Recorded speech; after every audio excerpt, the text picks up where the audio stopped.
तो पिछले लेसन में भी हम लोगों ने एक बहुत इंटरेस्टिंग जो है टेक्निक लर्न की थी लेआउट के हवाले से, और इस लेसन में एक और बहुत इंटरेस्टिंग और बड़ी ज़बरदस्त टेक्निक मैं आप लोगों को बताने वाला हूँ, जिसकी मदद से आप लोग बहुत खूबसूरत लेआउट्स जो हैं वो बना सकते हैं, तरतीब दे सकते हैं। अच्छा, ये जो टेक्निक है इसका नाम है स्केल एंड हायरार्की। अच्छा, स्केल के हवाले से मैं पहले भी आप लोगों को पिछले लेसन्स में बहुत डिटेल के अंदर समझा चुका हूँ और बता चुका हूँ।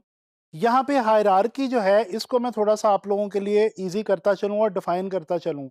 हायरार्की का मतलब होता है कि चीज़ों को उनके ख़ास रैंक्स के हवाले से और उनकी इम्पोर्टेंस के हवाले से तरतीब देना, यानी एक ऐसा इंतज़ामी ढांचा तरतीब देना कि जो चीज़ों की इम्पोर्टेंस के हवाले से हो।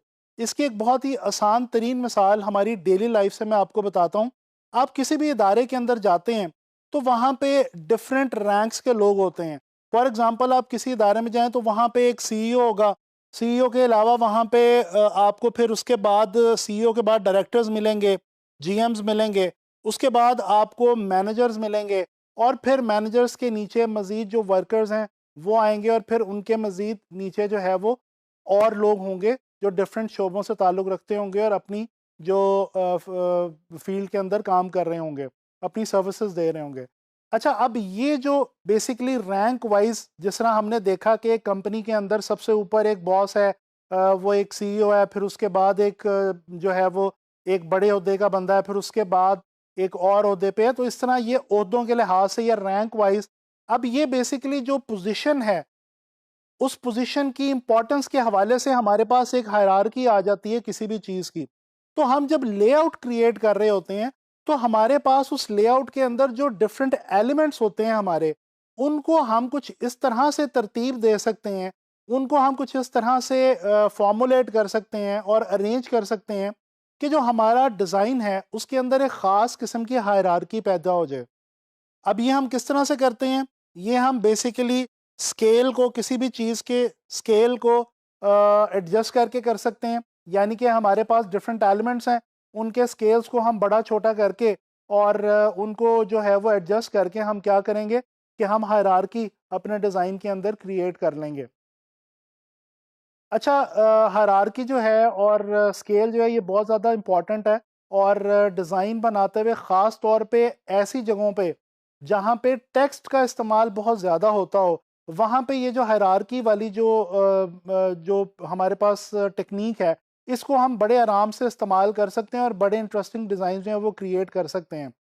आप लोगों ने अखबार देखी होगी। अखबार के अंदर शायद पहले भी मैंने आपसे ज़िक्र किया हो कि अखबार के अंदर आप लोग देखते हैं कि एक बड़ी हेडिंग होती है, उसके बाद एक सब हेडिंग होती है, उसके बाद फिर कॉलम वाइज़ जो है वो बॉडी टेक्स्ट दिया गया होता है। अब ये जो बेसिकली इन्फॉर्मेशन की इम्पोर्टेंस के हवाले से एक ख़ास हायरार्की है जो सेट कर दी गई है उस डिज़ाइन के अंदर, और उसके हवाले से ही हम उसको देखते हैं। मिसाल के तौर पे ये एक न्यूज़पेपर कटिंग है। इसको अगर आप ज़रा गौर से देखें, ये न्यूज़पेपर का एक पेज है, और इसके डिज़ाइन में अगर आप देखें, नील आर्मस्ट्रॉन्ग जब चाँद पे गया था तो उसके ऊपर जो न्यूज़पेपर्स में खबरें छपीं, उसमें से एक न्यूज़पेपर की जो है वो न्यूज़ कटिंग है। अच्छा, इसमें आप देखें कि सबसे ऊपर जो टाइटल है, ऑन द मून, जो मेन टाइटल है, मेन हेडिंग है, वो सबसे बड़ी करके और बहुत बोल्ड करके, हैवी करके दी गई है। उसके बाद उसके नीचे जो सब हेडिंग है, a giant leap for all of mankind, वो बताई गई है। और उसका जो साइज़ है, वो जो हमारा टाइटल था या हेडिंग थी उसकी निस्बत कदरे छोटा है। लिहाज़ा हमारी नज़र सबसे पहले उस ऑन द मून वाले सेंटेंस पे, उस टाइटल पे या उस हेडिंग पे जाती है।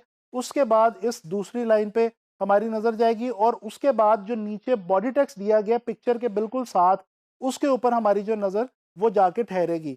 तो अब ये आप लोगों ने देखा कि ये बेसिकली हायरार्की होती है, और इसकी मदद से हम लोग बहुत आसानी से अपने डिज़ाइंस के अंदर जो है वो इंटरेस्ट क्रिएट कर सकते हैं।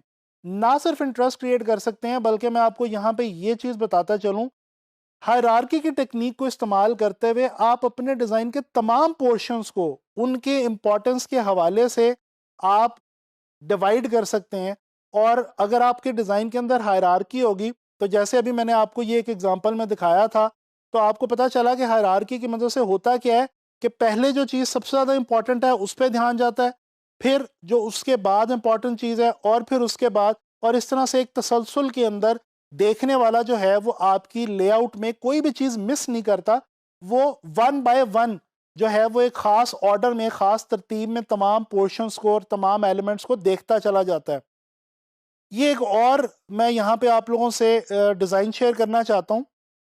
बीटहोवन ये एक म्यूज़िक कंपोज़र है और इसके हवाले से ये एक पोस्टर जो है वो डिज़ाइन किया गया है। अच्छा, मैं यहाँ पे आप लोगों को ये भी बताता चलूँ कि ये जो एग्ज़ाम्पल्स मैं आप लोगों से शेयर कर रहा हूँ, आप देख सकते हैं कि इनके जो डिज़ाइनर्स हैं उनके नाम भी यहाँ पे साथ दिए गए हैं, तो वो भी आप जो है वो रीड कर सकते हैं।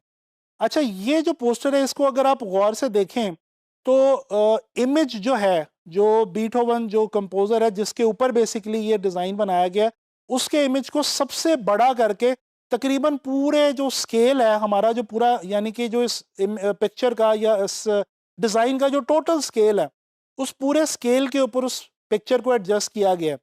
और उसके बरक्स जो टेक्स्ट है, एक लाइन लिखी हुई है, आप नीचे देख सकते हैं बीटहोवन, और उसके नीचे मज़ीद छोटे साइज़ के अंदर कुछ बॉडी टेक्स्ट दिया गया है। तो आप देख सकते हैं कि सबसे पहले वो इमेज है, वो सबसे इम्पोर्टेंट है, उसको सबसे बड़ा दिखाया गया है।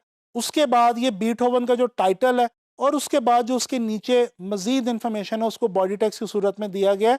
तो इस तरह से हायरार्की क्रिएट करके इस लेआउट के अंदर स्टेप बाय स्टेप तमाम चीज़ों को इम्पॉर्टेंट भी बना दिया गया है, और जो ध्यान है वो उन तमाम की तरफ step by step, one by one जो है वो डाइवर्ट किया गया है। अच्छा, इसी तरह से डिज़ाइन जब भी हम बना रहे होते हैं तो हम डेफ़िनेटली हायरार्की की मदद से अपने डिज़ाइन के तमाम पोर्शंस को जो है वो हाईलाइट कर सकते हैं, और उनकी इम्पोर्टेंस को जो है वो उजागर कर सकते हैं। ये एक और डिज़ाइन है, ये आपसे मैं शेयर करना चाहता हूँ। इसके अंदर आप देख सकते हैं कि एक सिलुएट के अंदर एक इमेज है छोटा सा करके, बहुत ही स्मॉल स्केल का, दो ह्यूमन फिगर हैं, जो कि आपको नज़र आ रहा है कि जो लोअर एंड है डिज़ाइन का उससे थोड़ा सा ऊपर आपको वो जो एक आग वाला विजुअल है उसके करीब नज़र आ रहे हैं। अच्छा, उसके पीछे बैकग्राउंड पे बहुत बड़े स्केल में एक बहुत बड़ा मैसिव लेआउट है। मैसिव यानी कि एक बहुत ह्यूज लेआउट है, एक बहुत ह्यूज जो है वो लैंडस्केप है। इसके अंदर आप देख सकते हैं कि बहुत बड़े-बड़े पहाड़ आपको नज़र आ रहे हैं, फिर उनके पीछे आपको काफ़ी बड़े जो है वो क्लाउड्स भी जो हैं वो अपर पोर्शन में इमेज के वो भी आपको नज़र आ रहे हैं। तो इस तरह से अब इस डिज़ाइन के अंदर भी अगर हम गौर करें तो बेसिकली यहाँ पे भी हायरार्की का इस्तेमाल किया गया है।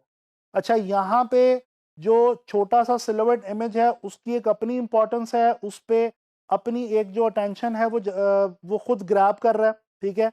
क्योंकि वो सिलुएट में है और बहुत छोटा करके है। तो यहाँ पे एक और चीज़ आपको पता चली, जो अटेंशन है वो सिर्फ बड़ी चीज़ों की तरफ नहीं जाती। अटेंशन एक छोटी चीज़ भी जो है वो भी हासिल कर सकती है, उसकी तरफ भी हमारा ध्यान जा सकता है अगर उसको किसी बहुत बड़ी चीज़ के साथ इस्तेमाल किया जाए और उसके साथ अरेंज किया जाए। तो यहाँ पे इस विजुअल में हम इस सिलुएट को देखते हैं, और उसके बाद फिर हम जो है वो हमारा ध्यान जाता है इन बड़े-बड़े पहाड़ों की तरफ और पीछे फिर क्लाउड्स की तरफ। तो इस तरह से ख़ास हायरार्की के अंदर जो है वो यहाँ पे भी विजुअल क्रिएट किया गया है। अब इस इमेज में ख़ास बात जो मैं आपको बताना चाह रहा हूँ वो ये है कि यहाँ पे रिवर्स तरीके से हायरार्की इस्तेमाल की गई है। यानी कि यहाँ पे पहले हमारा ध्यान जो है वो खुद ब खुद जाता है उस छोटे स्केल की चीज़ पे, और फिर उसके बाद बड़े स्केल की चीज़ पे हमारा ध्यान जाता है। तो बेसिकली पता ये चला कि हम जब हायरार्की बनाते हैं अपनी लेआउट्स के अंदर, तो हम बड़ी चीज़ों को भी पहले हाईलाइट कर सकते हैं, और छोटी चीज़ों को भी इस तरह से क्रिएट कर सकते हैं कि हम दोनों तरीके से वाइस वर्सा जो है वो अपने डिज़ाइंस क्रिएट कर सकते हैं। यानी कि देखने वाले की आँख जो है वो पहले बड़ी चीज़ की तरफ जाए या पहले जो छोटे स्केल की चीज़ है उसकी तरफ जाए, ये डिसीजन हम खुद अपने डिज़ाइंस के अंदर कर सकते हैं। तो आप लोगों ने देखा कि स्केल और हायरार्की जो है, इसकी मदद से हम कितनी इंटरेस्टिंग लेआउट्स जो है वो क्रिएट कर सकते हैं। आप लोगों ने अब इसको जो है वो एक्सप्लोर करना है, इसके ऊपर मज़ीद रिसर्च करनी है, और आप लोगों ने अपने डिज़ाइंस के अंदर, अपने लेआउट्स में इस टेक्नीक को जो है वो इस्तेमाल करना है, और इससे डेफ़िनेटली आप लोगों को बहुत ज़्यादा फ़ायदा होगा। इंशाल्लाह ताला नेक्स्ट लेसन में कोई एक और बड़ी इंटरेस्टिंग टेक्नीक लेआउट के हवाले से आप लोगों से डिस्कस